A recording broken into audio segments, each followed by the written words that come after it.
Os crocodilos são um dos animais mais conhecidos e temíveis do mundo. Esse predador é temido por muitos animais. Ele costuma pegar sua presa de surpresa e assim efetuar um ataque mortal.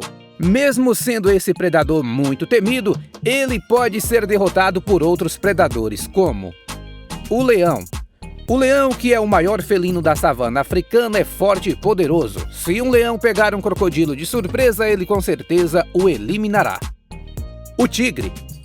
O tigre é o maior felino do mundo. Esse gato pode pesar mais de 300 quilos. A maioria das mortes de crocodilos vem de grandes ataques de tigres. Pitons.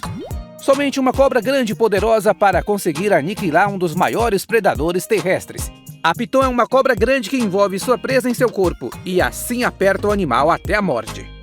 O hipopótamo. Os crocodilos do Nilo frequentemente compartilham seus domínios fluviais com os hipopótamos e devem dar lugar a eles sempre que esses enormes animais estão ao alcance.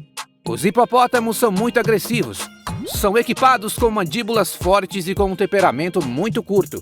Um hipopótamo pode matar um crocodilo facilmente, até mesmo sem qualquer motivo ou provocação. Elefante.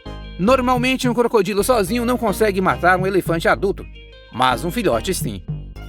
Fazendo isso, ele desafiará o maior animal terrestre.